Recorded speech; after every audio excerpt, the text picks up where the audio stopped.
আকাশবাণী কলকাতার পডকাস্ট। আজ এই অনুষ্ঠানে শুনবেন জ্যোতির্বিজ্ঞানী ডক্টর দেবীপ্রসাদ দুয়ারীর সঙ্গে সাক্ষাৎকার। তার সঙ্গে কথা বলেছেন ডক্টর মানস প্রতিম দাস।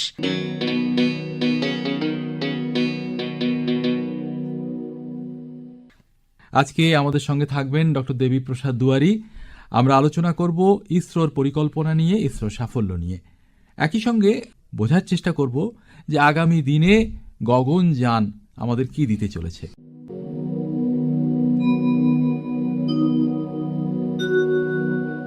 ভারতীয় মহাকাশ গবেষণা সংস্থা ইসরো একের পর এক সাফল্যের শিখর ছুঁয়ে চলেছে। আর অতি সম্প্রতি তারা যে কাজটা করলো, যেটা আমাদের দূর যোগাযোগের ক্ষেত্রে একটা দিগন্ত সূচিত করবে এবং একই সঙ্গে ভারতের এই মহাকাশ ক্ষেত্রকে বাণিজ্যিকভাবে অর্থবহ করে তুলবে, অনেক শক্তিশালী করে তুলবে, সেটা হচ্ছে ব্লু বার্ডস উৎক্ষেপণ। অত্যন্ত নিচের কক্ষপথে একটা এত ভারী একটা স্যাটেলাইট চলে গেল। এ সম্পর্কে আমরা জানার চেষ্টা করব, এর ব্যাপ্তিটা বোঝার চেষ্টা করব এবং একই সঙ্গে যেভাবে উৎক্ষেপণটা হলো, যার সাহায্যে হলো, সেটার শক্তিও বোঝার চেষ্টা করব। আমাদের এ সম্পর্কে জানাবেন যিনি, তিনি ডক্টর দেবীপ্রসাদ দুয়ারী। আপনারা সবাই জানেন তার সম্পর্কে। আমাদের আকাশবাণীর অনুষ্ঠানে যেমন তিনি এসেছেন, তেমনি অন্যত্র তার বক্তব্য আপনারা শুনেছেন। এমপি বিড়লা প্ল্যানেটেরিয়ামের তিনি ভূতপূর্ব বিজ্ঞানী, আজকে এখানে রয়েছেন, লেখালেখি করছেন, বক্তব্য রাখছেন, এ সম্পর্কে মানুষকে জানাচ্ছেন। তাকে পেয়ে আমরা খুবই খুশি। প্রথম প্রশ্ন তার কাছে যেটা রাখতে চাইব, সেটা একেবারে এই সাম্প্রতিক বিষয়টা নিয়ে, যে ব্লু বার্ডসের উৎক্ষেপণ এটা কি তাৎপর্য বহন করে। আমরা সবাই বিভিন্ন মাধ্যমে জানতে পেরেছি যে 24শে ডিসেম্বর 2025 শ্রীহরিকোটার সতীশ ধাওয়ান স্পেস সেন্টার থেকে 2 নম্বর লঞ্চিং প্যাড থেকে ছোঁড়া হয়েছে ভারতীয় একটি রকেট। আর সেই রকেট একটি communication satellite blue bird block 2, যার নাম, সেই নামের একটি উপগ্রহকে সে উৎক্ষেপণ করেছে।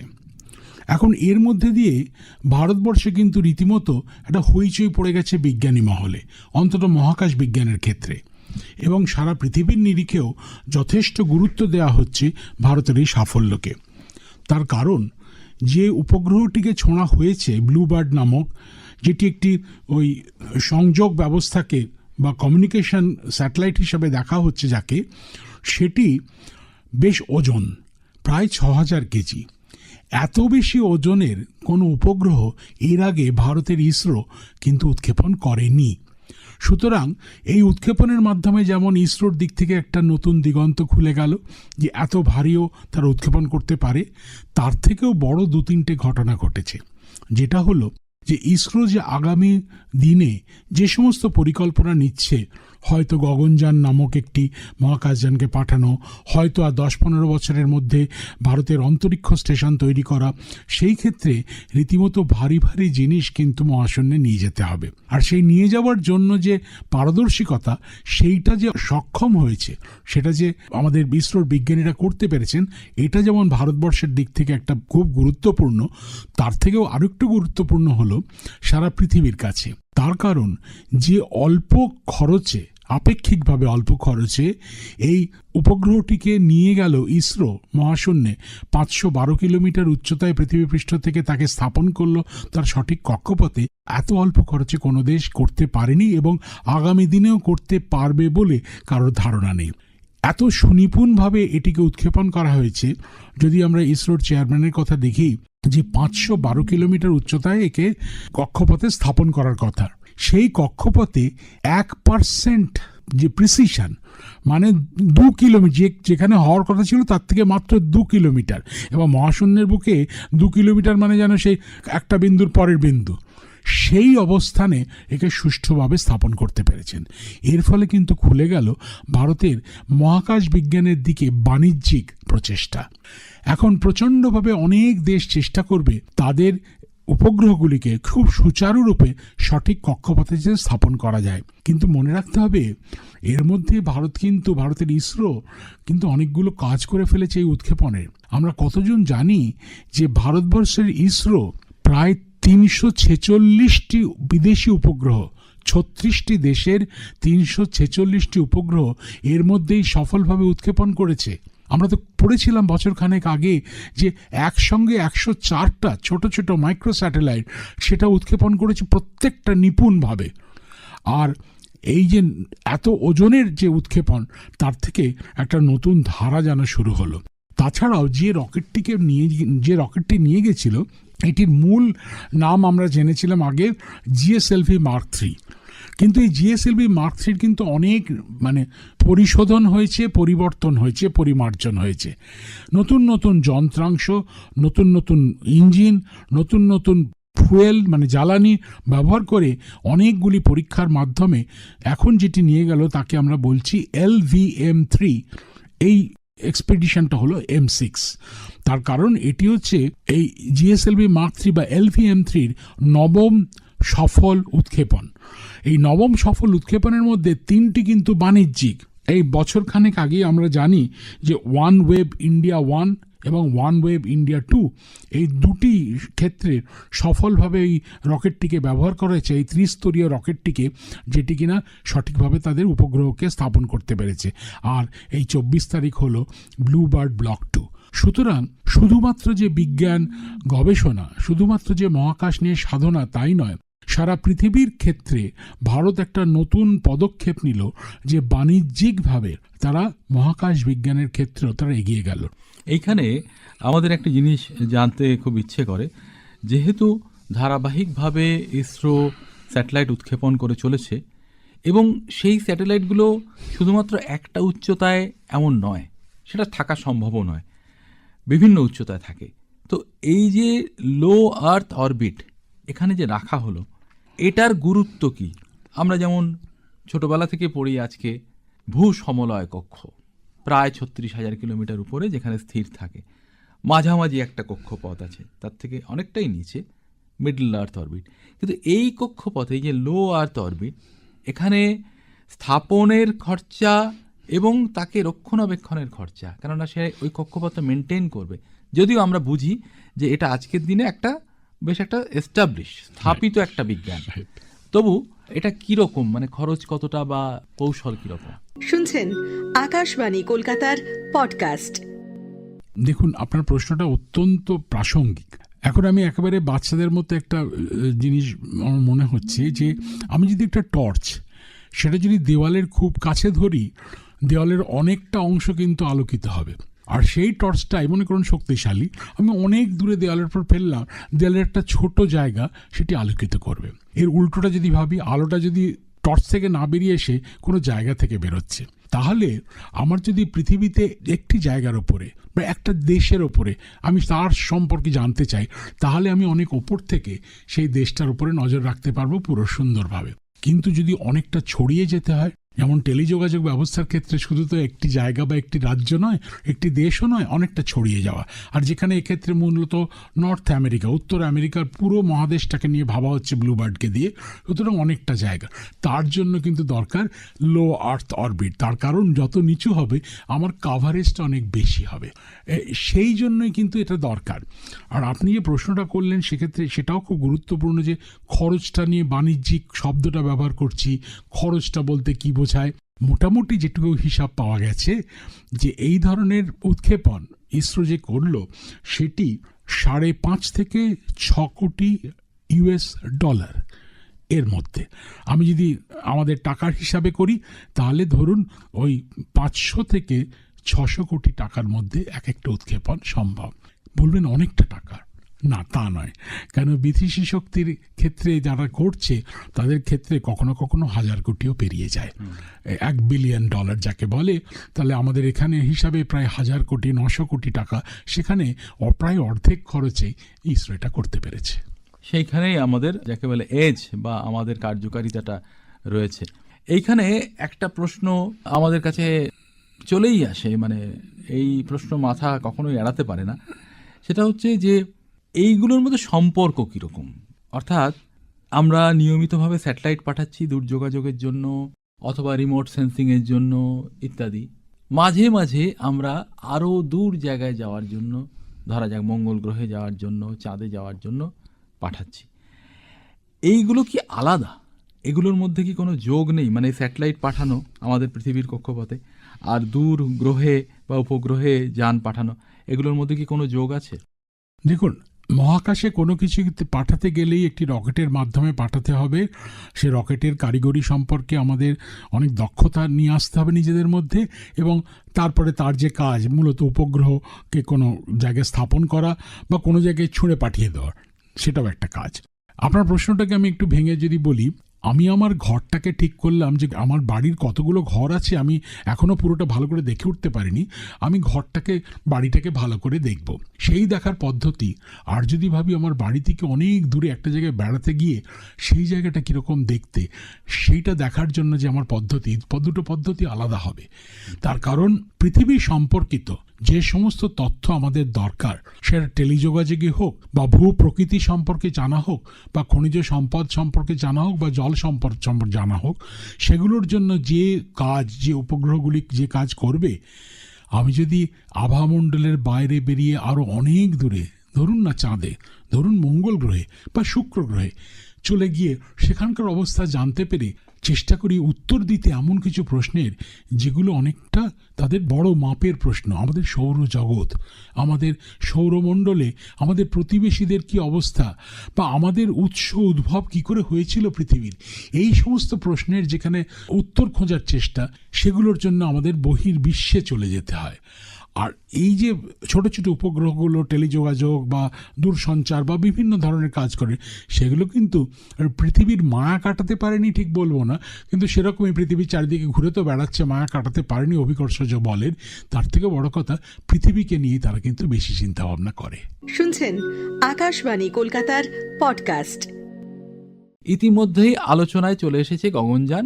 যেহেতু আমরা দেখেছি শুভাংশু শুক্লা ভারতের দ্বিতীয় মহাকাশচারী, তাকে ইন্টারন্যাশনাল স্পেস স্টেশনে পাঠানো হয়েছে, অভিজ্ঞতা সঞ্চয় করে এসেছেন তিনি, এবং বলা যেতে পারে তিনি লিড করছেন, নেতৃত্ব দিচ্ছেন গগনযানের যে পরবর্তী ধাপ। অবশ্যই মহাকাশ বিজ্ঞানীরা, ইঞ্জিনিয়াররা, তারা তো গঠনটা তৈরি করছেন আর কি। এইখানে একটা প্রশ্ন উঠে এসেছে যে গগনযানে করে মানুষ পাঠানো, এটা তো আমাদের দেশের লক্ষ্য, একই সঙ্গে একটা বড় লক্ষ্য হচ্ছে একটা স্পেস স্টেশন তৈরি করা। এখন এইটা বললে না মাথার মধ্যে কেমন একটা কলকল ধ্বনি চলে আসে যে স্পেস স্টেশন বলতে আমরা যা বুঝেছি এতদিনে, ধরা যাক আগেকার সেই মির স্পেস স্টেশন বা এখনকার ইন্টারন্যাশনাল স্পেস স্টেশন, সে একটা কোলাবোরেশনে হয়। অবশ্যই চীনও এক্ষেত্রে একটা বড় অবদান রেখে ফেলেছে ইতিমধ্যে। আমাদের স্পেস স্টেশন, এই পরিকল্পনাটা কতদিন লাগতে পারে এবং এটা কি একক শক্তিতে হতে পারে? কি মনে হয় আপনার এ ব্যাপারে? দেখুন, একটু গগনযানটা নিয়ে বলি, কেন গগনযান থেকে শুরু হয়েছিল আপনার বক্তব্যের যে বিষয়বস্তুটা। এ পর্যন্ত পৃথিবীর 3টে দেশ, রাশিয়া, আমেরিকা এবং চীন, তারা মহাশূন্যে তাদের মহাকাশচারীদের পাঠিয়ে বিভিন্ন কাজকর্ম করেছে। এটা আমরা অনেক দিন থেকে জানি। আমেরিকার ক্ষেত্রে তো সেই অ্যাপোলোস থেকে শুরু করে অনেক কিছু হয়েছে। ইন্টারন্যাশনাল স্পেস স্টেশন, আন্তর্জাতিক যে স্পেস স্টেশন, সেটা সম্পর্কে জানি। আর চীন গত 10-15 বছরে প্রচণ্ড তীব্র গতিতে এই সমস্ত কাজ করে বেড়াচ্ছে। এখন ভারতেরও কিন্তু বিজ্ঞানীদের মনে একটা আশা ছিল, এবং এই গগনযান ব্যাপারটা কিন্তু তাদের মনে খেলা করতে শুরু করে 2006 সাল থেকে। তখন তারা বলেছিলেন, কত গগনযান নাম ছিল না, যে পৃথিবীকে প্রদক্ষিণকারী একটা মহাকাশযান কি বানানো যায় যেটির মধ্যে মানুষকেও পাঠানো যায়। যেমন চিন্তা, 1 বছর তারা অনেক হিসাব নিকাশ করে 2007-এ তারা একটা প্রজেক্ট দিলেন আমাদের কেন্দ্রীয় সরকারকে, যে আমরা ভারতীয় মহাকাশচারীদের পাঠাবো মহাশূন্যে, যারা 3, 4 বা 5 দিন পৃথিবীর চারিদিকে ঘুরে ফিরে আসবে ভারতে। এবং তাদের বক্তব্য ছিল পুরোটাই যেন ভারতীয় প্রযুক্তিতে করতে পারলে আমাদের সুবিধা হয়। কিন্তু তারপরে তখন দেখা গেছিল যে ভারতীয় প্রযুক্তি তখনও এতটা পরিণত হয়নি যে পুরোপুরিভাবে একটি ইন্টারন্যাশনাল স্পেস স্টেশন করা যায়। তাই ভারত সরকার সেই সময় ঠিক করেছিলেন, যে এটা রাজি হয়েছিলেন, তারা বলেছিলেন বাজেট 10,000 কোটি টাকার, কিন্তু 5,000 কোটি টাকা স্যাংশন হয়েছিল, কাজ কিছুটা শুরু হয়েছিল। যেমন আমরা জানি যে 2008 সালেই এবং 2009 সালে একটা স্পেস স্টেশন, তার যে ক্রু মডিউল যার মধ্যে মহাকাশচারীরা থাকবেন, সেটার একটা ডামি তৈরি করে সেটা যখন পৃথিবীর আবহাওয়ামণ্ডলের মধ্যে দিয়ে অবতরণ করার সময় ঘর্ষণে অত্যন্ত উত্তপ্ত হবে বা সেটি আছড়ে পড়বে জলে, সেটাকে কিভাবে তুলে আনা যায়, সে সমস্ত পরীক্ষা কিন্তু তখনই হয়ে গেছিল 2008-9 সালে। তারপরে ভাটা পড়েছিল। কেননা হয়তো কিছুটা আর্থিক কারণেই, কেন সেই মূলত 5,000 কোটি টাকার পরে আর বোধহয় তেমন করে কিছু টাকা পয়সা বা বাজেট বাড়ানো হয়নি। তারপরে হঠাৎ করে 2014 সালে তৎকালীন সরকার ঠিক করলেন যে না, এই গগনযান যে প্রজেক্ট, যে মিশন, এটা ভারতের একটা গর্বের বিষয় হয়ে দাঁড়াক এবং তার জন্য তারা বাকি যে সমস্ত অর্থ দরকার সেটিকে তারা দেওয়ার পরে তীব্র গতিতে কাজ এগিয়ে চলছিল। মোটামুটি ঠিক ছিল 2021-এর মধ্যেই আমরা মহাশূন্যে গগনযাত্রী, আমার ভারতীয়দের বলা হলো যারা ভারতীয় মহাকাশচারী আকাশে থাকবে, মহাকাশে, তাদেরকে গগনযাত্রী বলা হোক, এই গগনযাত্রীদের পাঠানো যাবে। কিন্তু আমরা জানি যে 2019-এর মাঝামাঝি থেকে 2020-র শেষ অবধি কোভিড-19 প্যান্ডেমিক সারা মহামারী সারা পৃথিবীকে যেন অস্তব্যস্ত করে দিয়েছিল। তার প্রভাব পড়েছিল কিন্তু ইসরোর কাজে। সুতরাং সেই জন্যই প্যান্ডেমিকের সময় এসে যাওয়ার ফলে 2021-এ সম্পন্ন হতে পারেনি সেই কাজ। কিন্তু 2022, 23, 24-এ পরপর দেখা গেল একের পর এক, মানে একটা কথা মনে রাখবেন, এই গগনযানকে সফল করার জন্য এ পর্যন্ত অলরেডি প্রায় 550 এক্সপেরিমেন্ট কিন্তু করা হয়ে গেছে এবং আরও গোটা 300 এক্সপেরিমেন্ট বাকি আছে। সে ইঞ্জিন টেস্টিং থেকে শুরু করে হোক, বিভিন্ন পদার্থ দিয়ে কিভাবে তৈরি হবে গগনযান বা সার্ভিস মডিউল বা ক্রিউ মডিউল, সেইগুলো নিয়ে অনেক অনেক গবেষণা এর মধ্যে হয়ে গেছে।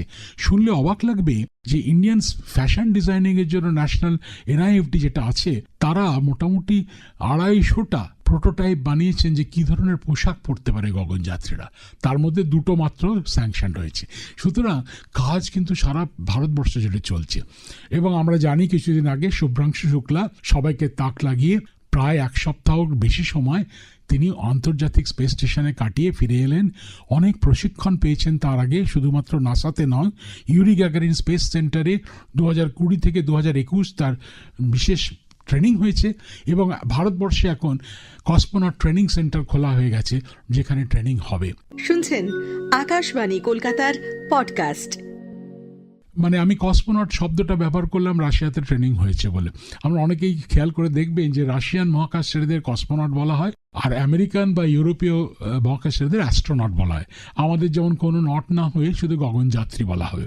তা যাই হোক, শুভ্রাংশু শুক্লার একের পর এক যে প্রশিক্ষণ এবং যে সমস্ত পারদর্শিকতা তাকে প্রমাণ করতে হয়েছে নিজের সক্ষমতাকে, তার মধ্যে দিয়ে তিনি এখন আগামী দিনে গগনযান যখন 2027-এ দুজনকে নিয়ে মহাশূন্যে পাড়ি দেবে, হয়তো শুভ্রাংশু শুক্লা এবং প্রশান্ত নায়ার দুজনেই ভারতীয় এয়ারফোর্সের গ্রুপ ক্যাপ্টেন এবং প্রশিক্ষণপ্রাপ্ত, তারা যখন যাবেন সে একটা অভূতপূর্ব ঘটনা ঘটবে। কিন্তু তার আগে 2026-এ দুবার কিন্তু গগনযান যাবে, সেখানে কোনো মানুষ থাকবে না, কিন্তু সে এক অদ্ভুত মানবী থাকবেন। তার নাম দেওয়া হয়েছে ভিয়োম মিত্র। ভিয়োম মানে মহাকাশ, মিত্র মানে বন্ধু। তিনি একটি যন্ত্র এবং শুধু পুরোটা নয়, শুধু মাথা থেকে কোমর অবধি, কিন্তু তিনি যে কোনো মানুষের সঙ্গে রীতিমতো টক্কর দিয়ে পারদর্শিকতার সঙ্গে কাজ করতে পারেন। তাকে এই দুবার যাওয়াতে ট্রেনিং দেওয়া হবে। তার শরীরের ভেতরটা শুধু কম্পিউটার এবং প্রায় 66টা সেন্সর আছে, যে সেন্সরের মাধ্যমে একটা মানুষ যা যা অনুভূত করতে পারে প্রকৃতি, পরিবেশ, পরিস্থিতি সম্পর্কে সমস্ত করতে পারবেন। এবং মানুষের গলায় কথা বলেন, একটি মিষ্টি মেয়ের গলা আমি একবার শুনেছিলাম সেটা। এই কিন্তু এই 2027 সালে এদের সঙ্গে যাবে। যদি এমন কিছু ঘটনা ঘটে থাকে যেটা সে অনুভব করছে, তাহলে মানুষ না বুঝলেও সে বুঝতে পেরে সঙ্গে সঙ্গে জানান দিয়ে সে শুধু বলবেই না, তাকে কিন্তু অথরিটি দেওয়া হবে কনসোলটাকে কন্ট্রোল করার জন্য। বাহ! এবং ভারতবর্ষ প্রথম করছে একজন হিউম্যানয়েড, এটা রোবট নয়। এই জিনিসটা যে ঘটতে চলেছে, এটাও কিন্তু একটা নতুন দিগন্ত খুলে দেবে পৃথিবীর কাছে ভারতবর্ষের মহাকাশ বিজ্ঞানে কতটা সক্ষম হয়ে উঠছি আমরা। সুতরাং গগনযান একটা বিরাট জিনিস। যে ক্রু মডিউল, অনেকে আমাকে প্রশ্ন করেছেন ব্যাপারটা কীরকম হবে। 3.5 মিটার বাই 3.5 মিটার, মানে মোটামুটি 10 ফিট বাই 10 ফিট একটা গম্বুজাকার জিনিস, যেটার ওজন অনেকটাই হবে, প্রায় 2400 কিলোগ্রাম ওজন থাকবে তার। আর সেটি মোটামুটি 8 মিটার কিউব, মানে 280 কিউবিক ফুট তার ভলিউম, আয়তন। তার ভেতরে কিন্তু টেম্পারেচার কন্ট্রোল, অ্যাটমসফিয়ার কন্ট্রোল এবং অক্সিজেন কতটা থাকবে। আমাদের পৃথিবীর পৃষ্ঠদেশে যতটা বায়বীয় বা আবহাওয়ামণ্ডলের চাপ থাকে তার 0.9 থেকে 0.8, এবং তাপমাত্রা 22 ডিগ্রি বেঁধে দেওয়া হয়েছে, এবং আর্দ্রতা 45%। এরকম একটি পরিবেশের মধ্যে এই দুজন তারা হয়তো 4 দিন, অনেকে বলছেন 4-5-6 দিনও হতে পারে। পৃথিবী থেকে 400 কিলোমিটার উচ্চতায় পৃথিবীকে অবিরত ঘুরতে ঘুরতে চারিদিকে তারা অনেক কিছু এক্সপেরিমেন্ট করবেন। মূলত 6টি এক্সপেরিমেন্ট, তার মধ্যে 4টি হচ্ছে জীববিজ্ঞানের, বায়োলজিক্যাল, আর 2টি হচ্ছে ফিজিক্যাল সায়েন্সের। এই প্রতিটি এক্সপেরিমেন্ট কিন্তু কেন করা হচ্ছে, হঠাৎ ওর মধ্যে মাইক্রোগ্র্যাভিটি, যেখানে অভিকর্ষজ বল অত্যন্ত সূক্ষ্ম, সেখানে কি করে এই সমস্ত পরীক্ষা নিরীক্ষা করা যায়, তার ফল কি হয় সেই সম্পর্কে জানার জন্য। যে অভিজ্ঞতাটা শুভাংশু শুক্লার কিছুটা হয়েছে। তাই আমরা আশা করছি 2027 সালে সফলভাবে উৎক্ষেপণ হবে গগনযানের, সফলভাবে প্রদক্ষিণ হবে এবং আরব সাগরের বুকে সফলভাবে সুন্দরভাবে অবতরণ করবে। কিন্তু এই অবতরণের করার মাধ্যমে বা এই এখনকার কার্যপদ্ধতির মাধ্যমে অতীত শুধু নয়, ভবিষ্যৎ, এই ভবিষ্যতের দিকে চোখ রেখে এগোনো, যেটা আমরা শুনেছি আমাদের বিজ্ঞানীদের কাছ থেকেই যে 2035-এর মধ্যে ভারতের Antariksha station, Indian space station এ পর্যন্ত 3টি দেশ করতে পেরেছিল।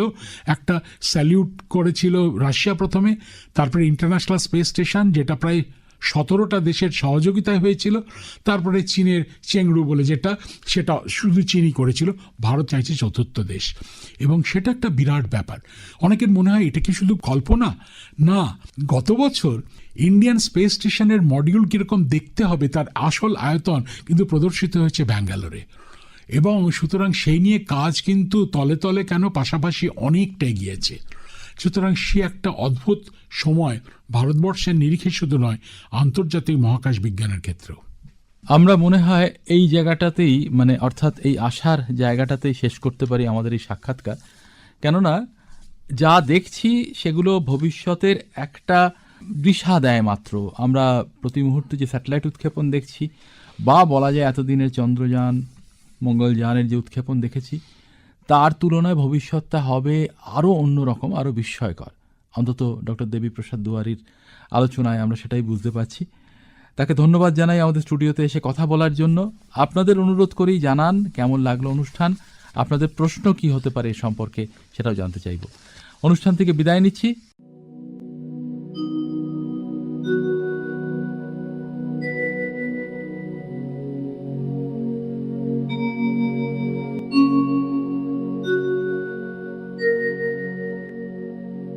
শুনলেন আকাশবাণী কলকাতার পডকাস্ট।